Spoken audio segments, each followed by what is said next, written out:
का डाटा कैसे निकाला जाता है, चलिए हम पहले उनके बारे में जानेंगे, फिर आगे जान जाएंगे मोटर कैसे बनाया जाता है और कैसे बनाएंगे घर अपने घर पे ही। मोटर का डाटा का देखिए ये फार्मूला होता है, लंबाई गुना चौड़ाई गुना 3.14। ये 3.14 आपको याद रखना पड़ेगा और 15.6 ये आपको याद रखना पड़ेगा। ये इसी फार्मूला से मोटर का डाटा निकल जाता है। मान लीजिए हमारे पास अगर एक मोटर है तो उसकी कुछ लंबाई होगी, चौड़ाई होगी, कुछ ऊंचाई होगा। लंबाई चौड़ाई और ऊंचाई से ही हमारे मोटर का डाटा निकल जाता है। मोटर के डाटा के अनुसार उसका तार गेज निकल जाता है, उसमें जो पिच होता है उस कितने पिच से कितने पिच में कॉइल डालना है वो सारे जो होता है इसी फार्मूला से निकल जाता है। अब देखते हैं, अब पहले देख लीजिए मोटर की लंबाई। ये मोटर बिल्कुल खाली है, ये 24 स्लाइड की मोटर है और हमारे पास जो आया है बिल्कुल खाली मोटर आया है। और ये सिंगल फेज की मोटर है, 3 HP की मोटर है और इसमें स्लाइड टोटल 24 स्लाइड है। इसका अब हमको मेजरमेंट करना है कि आखिर इसका कोर की लंबाई क्या है और चौड़ाई क्या है इसका। और जो भी मेजरमेंट निकालेंगे वो बिल्कुल इंच में निकालेंगे। इंच में निकालने के बाद फार्मूला में सोल्व करना आसान होता है। ये देखिए इसका कोर जो है बिल्कुल 3 इंची आ रहा है, यानी कि कोर की लंबाई 3 इंची आ रहा है। अब इनर डाई देख लेते हैं। इनर डाई देखिए 2.9 इंची, यानी कि 3 इंची में 1 पॉइंट कम है, यानी कि 2.9 इंची इसको लिख सकते हैं। ये इनर डाई है 2.9 इंची और लंबाई 3 इंची आ गया। चलिए अब फिर से निकल जाएगा। मान लीजिए ये हमारा मोटर है, ये लंबाई है 3 इंची और चौड़ाई है कितना 2.9 इंची।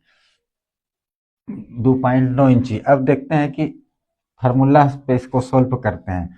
ये हमारा लंबाई है, चौड़ाई है 3.14। अब देखिए हमने यहाँ पे इसका कैलकुलेशन करके रखा है। लंबाई कितना है हमारा 3 इंची, चौड़ाई कितना है 2.9 गुना 3.14। इसका आंसर आ गया हमारे पास इतना। अब यह देखिए इस आंसर को आंसर आंसर गुना भाग, आंसर गुना पोल।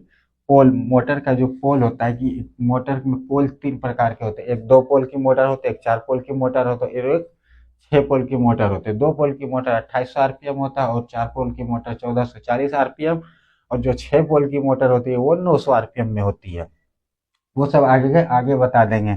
अब देख लीजिए हमारा क्या हो गया। जैसे 2 पोल की मोटर है, 2 पोल में 110, 4 पोल में 55, 6 पोल में 37। अब सोचते होंगे कि ये कहाँ से आया, ये हमारी वोल्टेज है। ये अभी आपको जब ये फार्मूला सोल्व करेंगे तो ये पता चल जाएगा कि ये कहाँ से आया।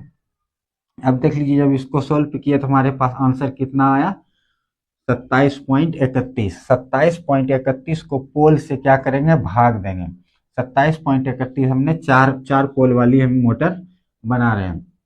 27.31 में अगर हम भाग दिए, इससे और भी आगे डिजिट आता है लेकिन हम 2 डिजिट तक ही लेते हैं, तो हमारे पास आंसर कितना आ गया 6.82।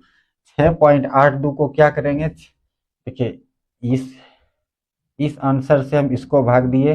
अब फिर हमारे पास आंसर आ गया, आंसर से हम इसको भाग देंगे। अभी इसका कैलकुलेशन यहाँ देख लीजिए, इस चीज में इस आंसर से भाग दिए। सॉरी यहाँ एक चीज लिखने भूल गए हैं। इस आंसर से भाग दिया तो हमारे पास आंसर कितना आ गया 2.28। 2.28 जैसे आ गया ये आंसर, इसका 2.28 आंसर आ गया। तब इस आंसर से इस आंसर में वोल्ट में गुना करेंगे तो 2.28 गुना चार पोल की जो मोटर बना रहे हैं तो 55 वोल्ट है यहाँ।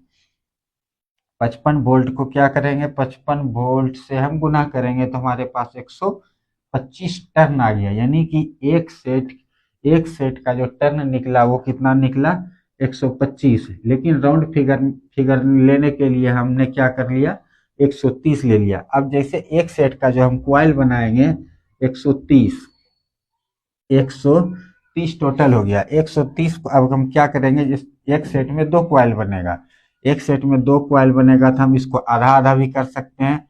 65 65 प्लस 65 भी कर सकते हैं और 65 प्लस 65 भी कर सकते हैं, नहीं तो 60 प्लस 70 भी कर सकते हैं। ये हमारे ऊपर डिपेंड है कि स्लाइड में कितना टर्न हम डाल सकते हैं। इसको यानी कि 130 को हम दो भाग में, चाहे इधर बढ़ा ले या इधर घटा ले या इधर घटा के इधर बढ़ा ले, किसी भी तरह हम उसके स्लाइड में डाल दें। आई होप कि अब ये आई होप कि ये जो फार्मूला हम सोल्व किए ये समझ में आ गया होगा।